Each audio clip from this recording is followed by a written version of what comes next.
여러분 안녕하세요. 이 용문산 이 좋은 천연계 속에서 이렇게 함께 모여서 또 이게 교과 공부하게 되니까 이 감회가 새롭습니다.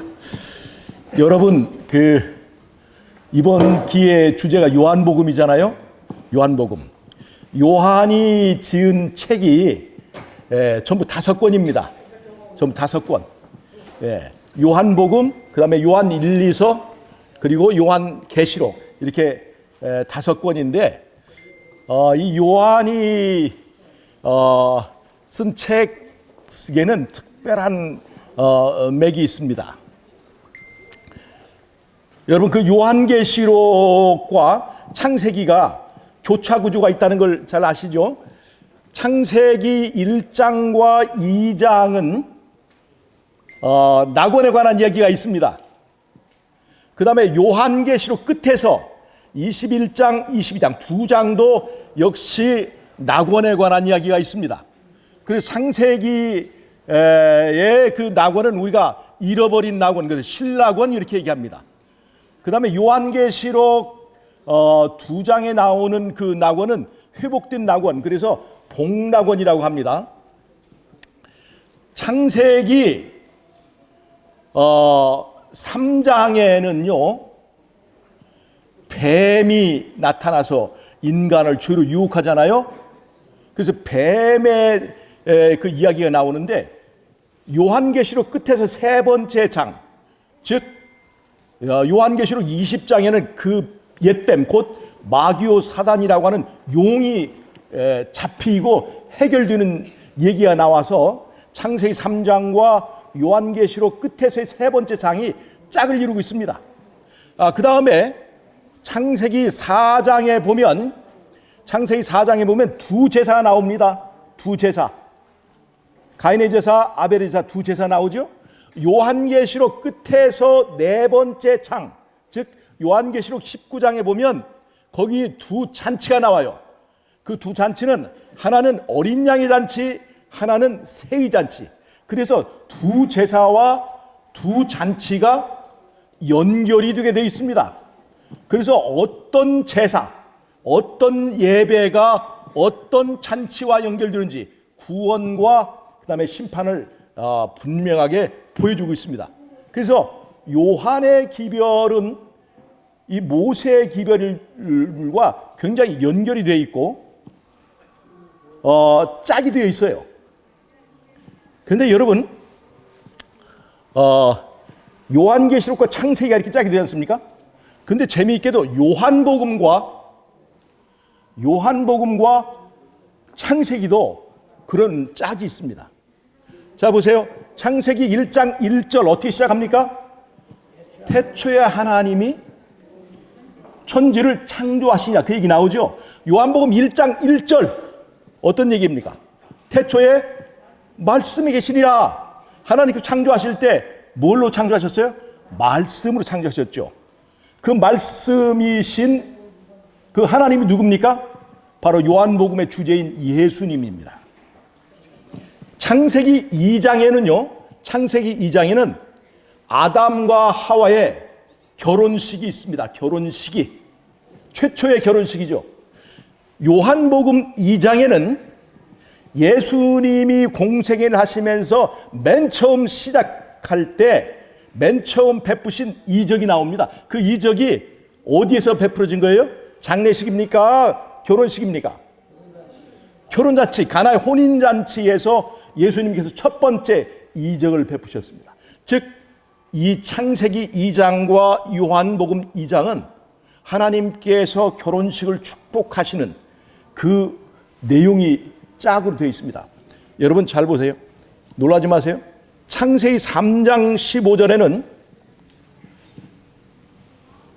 뱀과 여자의 후손에 관한 이야기가 나옵니다. 여자의 후손이 나와서 뭐 하겠다고요? 뱀의 머리를 박살내고 그 다음에 잃어버린 낙원을 찾아주고 우리를 죄에서 구원하여 주겠다는 여자의 후손에 관한 이야기가 나옵니다. 그 창세기 3장의 이야기입니다. 요한복음 3장에 우리가 그렇게나 잘 알고 외우고 이제 이해하고 있는 절도 비슷합니다. 창세기 3장 15절, 요한복음 3장 15절 16절. 15절, 모세가 뱀을 든 것처럼 인자도 들려야 하리라. 그게 누굽니까? 예수님이 십자가를 말하고 있죠. 요한복음 3장 16절, 하나님이 세상을 이처럼 사랑하사 뭘 주셨다고요? 독생자. 그 독생자가 누구예요? 그걸 창세기와 연결시켜 보면 그것이 바로 여자의 후손이라는 걸 알 수가 있습니다. 그 여자의 후손은 여자가 낳았다는 데는 의미가 있는 것이 아니라 요한복음 3장 16절을 보면 그게 사람의 씨가 아니고 누구의 씨다? 하나님의 씨다. 하나님의 씨라고 하는 것입니다. 말씀의 원본이고 하나님이신 그 하나님이시라고 하는 예수님의 신성한 뿌리를 확실하게 보여주는 것이 바로 요한복음 3장입니다. 창세기 4장에 두 제사 나오죠. 요한복음 4장에는요, 신령과 진정으로 드리는 예배가 하나님이 받으시는 예배라고 하는 얘기가 요한복음 4장에 있습니다. 그래서 요한복음과 창세기가 이렇게 앞에서부터 또 짝을 이룹니다. 여러분 정말 신기하지 않습니까? 여러분 이 요한이 쓴 5권의 책 중에서 선악간의 대쟁투가 있었다, 그리고 진행되고 있다 하는 것을 밝혀주는 책이 어떤 책입니까? 요한계시록이죠. 요한계시록인데 요한계시록 보면 이제 선악의 대쟁투가 하늘에서부터 시작된 그 내력이 쭉 우리가 밝혀지죠. 그런데 말입니다, 대쟁투의 이슈가 뭡니까? 뭐에 관한 전쟁입니까? 예? 경배에 관한 전쟁이고, 요한복음의 중요한 이슈가 뭐냐면 율법에 관한 것입니다. 율법. 다른 말로 하면 말씀에 관한 거예요. 말씀. 그래서 창세기 1장에 보면 하나님께서 말씀으로 창조하시죠. 그 창조하시는 말씀으로 창조하시는 그 말씀이신 하나님, 그분이 바로 예수님 아닙니까? 근데 요한복음 1장 14절에 보면 그 말씀하시던 말씀이 육신이 되어서 우리 가운데 오셨다. 창조하셨던 그 하나님께서 이제 피조물의 모양으로 오셨다고 하는 이야기가 이 요한복음과 창세기와 연결이 됩니다. 그 다음에 또 하나 중요한 건요, 인간이 범죄하게 된 것이, 그 범죄한 내용이 뭡니까? 사람이 말씀대로 살 수 있느냐 없느냐, 이거예요. 사람이 율법을 지킬 수 있느냐 없느냐, 그 문제입니다. 대쟁투의 핵심이. 그렇지 않습니까? 사람이 율법을 지킬 수 있을까요 없을까요? 지킬 수 없다는 것은 누구의 주장입니까? 사단의 주장이에요. 그 말씀은 우리를 자유롭게 하는 것입니까? 아니면 우리의 자유를 박탈하는 것입니까? 사단은 그 율법이 우리의 자유를 박탈한다고 얘기합니다. 근데 예수님은 뭐라고 말씀하셔요? 그 말씀이신 그 하나님께서는 진리가 너희를 자유케 하리니, 그렇게 얘기를 하지 않습니까? 그래서 두 개의 주장이 하늘에서부터 충돌했습니다. 이것이 바로 대쟁투입니다. 그래서 요한복음에서는요, 왜 말씀이 등장하는가 하면 이 대쟁투의 중요한 이슈가 무엇인가를 요한복음 1장에서 분명하게 선언하고 선포하시는 것입니다. 사람이 지킬 수 없다던 그 말씀을 예수님께서 말씀이 육신이 되어 우리 가운데 나타나셨죠. 요한복음 1장 14절. 사단도 지킬 수 없다 하고 아담과 하와도 범죄함으로 예수님과 사단과의 싸움에서 사단의 말이 옳다는 것을 그렇게 선언하고 나선 판에 정말 사람이 하나님의 말씀대로 살 수 있는가 없는가를 보여주시기 위해서 말씀이 육신이 되어 우리 가운데 오셨습니다. 자, 이제 제 질문하겠습니다. 그 예수님께서는 하나님이시죠? 그걸 말씀하시는 요한복음입니다. 그 말씀은 곧 하나님이시냐? 그러니까 예수님의 신성에 대해서 가장 확실하게 증거하는 건 바로 요한복음의 이런 증거들입니다. 그 말씀이 하나님이시라는 겁니다. 자, 그러면요, 예수님은 하나님이시죠? 신성의 능력이 있습니까 없습니까? 있죠. 근데 예수님 말씀이 육신이 되어서 우리 가운데 오셨을 때 예수님의 본래 신성의 능력을 사용하셨을까요? 안 하셨을까요? 오늘 주제가 뭡니까? 오늘의 주제가 신성의 증거들을 보이셨다고 그랬죠. 자, 그럼 여기서 우리가 조금 복잡한 문제들을 우리가 얘기할 수 있습니다. 여러분, 예수님께서는 자기 자신의 본래의 신성의 능력을 사용하셨습니까? 안 하셨습니까? 사단이 예수님을 시험할 때 40일이나 굶어 있던 예수님을 보고 네가 하나님의 아들이면 이 돌들을 가지고 명해서 그 말씀의 능력으로 뭘 만들어 먹어라? 떡을 만들어 먹어라. 다른 말로 하면 네가 하나님이면 네가 가지고 있던 신성의 능력을 한번 사용해봐 라고 신성의 능력을 사용하도록 부축했습니다. 그래서 예수님께서 사단의 말에 응하지 않았죠. 그런데 우리가 지금 여기 요한복음 오늘 공부하는 5,000명을 먹이신 사건에서는 예수님께서 그 능력을 사용하셨어요, 안 하셨어요? 잘 보세요. 예수님이 자신의 본래의 능력을 가지고 5,000명을 떡으로 만드셨느냐, 아니면 아버지 하나님의 신성의 능력을 의지해서 이제 떡을 만드시냐? 여러분 어떻게 생각하십니까? 능력은 누구의 능력? 아버지 하나님의 능력이죠. 그러니까 우리 주님께서는 본래의 능력이 있으시지만 자신의 능력을 사용하지 않고 아버지께 의지하셔서 죄를 승리하는 법을 우리에게 보여주신 거예요.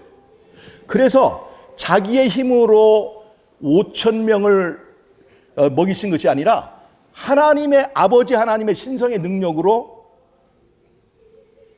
5,000명을 먹이셨어요. 제가 질문하겠습니다. 그러면 5,000명을 먹이신 사건이 왜 신성의 증거가 되는 것입니까? 예? 육으로. 자기 자신의 신성의 능력을 사용하지 않았어요. 자, 그 다음에 잘 보세요. 구약에 보면요, 엘리사가 가난한 과부 집을 과부인가요?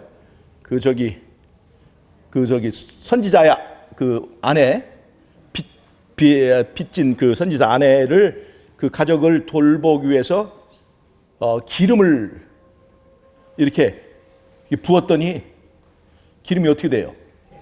계속 그릇마다 가득 차는 그런 사건이 있었죠. 그 사건과 5,000명을 먹인 사건과 기적의 종류는 비슷하다 할 수 있죠. 그러면 기적을 보면 전부 다 그것이 내가 하나님이다라고 하는 증거가 됩니까? 우리 김일환 목사님 좀 설명을 좀 해주세요. 예. 예수님이 신성의 능력도 사용하지 않았는데 어떻게 신성의 증거를 이렇게 보이는 겁니까? 이 5,000명을 먹이신 사건, 그 다음에 태어나면서 장님된 사건, 그 다음에 부활 사건, 이런 것들이 자신의 신성을 사용하지 않았는데 왜 신성의 증거가 된다 하는 얘기냐 이 말이에요.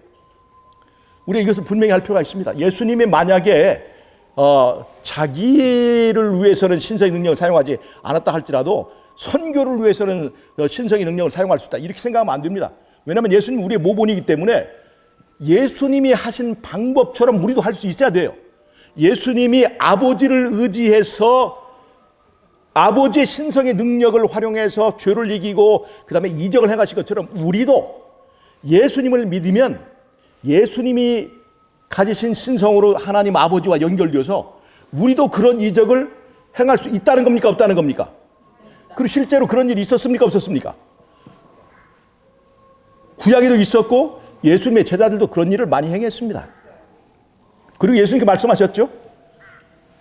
내 이름으로 구하면 내가 한 것보다 더 큰 일을 너희가 할 수 있다고 그렇게 말씀하셨어요. 그러니까 여기서 우리가 중요한 것은 예수님이 자신이 가지고 있는 신성의 능력을 사용해서 이적을 행해서 신성의 증거가 되는 것이 아니라는 겁니다. 예수님은 아버지 하나님의 신성의 능력을 사용하셨어요. 그분께 의지하셔서. 그래서 예수님이 지금 우리에게 보여주는 신성의 그 증거는 아버지 하나님과 자기가 그 신성이라고 하는, 예수님 가지고 계시는 신성이라고 하는 신분, 관계, 그 관계의 그 신성성을, 관계에 있어서의 그 신성을 보여주신 것이지, 그 관계를 통해서 내가 아버지 하나님의 신성의 능력을 사용한 것처럼 너희들도 이것을 이렇게 사용할 수 있다는 것을 보여주신 것이라고 하는 것입니다. 그래서 우리가 여기서 그분의 신성의 능력을 사용했다 하는 생각으로 정리가 돼버리면 이게 대쟁투가 꼬여버립니다. 그래서 제가 오늘 집사님 빨리 끝내라고 오신 거죠? 지났다고. 네, 제가 짧게 하는 데는 선수입니다. 그러니까 이제 우리 요한복음에서 앞으로 요한복음 공부할 때 우리는 요한의 기별 속에 들어있는 대쟁투적 요소를 빼놓고 생각하면 공부가 딴 길로 빠질 수가 있습니다. 그래서 선악간의 대쟁투를 전제로 이 요한의 기별들을 이해하면 올바르게 이해할 수 있다. 네, 그렇게 이해를 하시면 좋겠습니다. 오늘 공부 여기서 끝내겠습니다. 네, 감사합니다.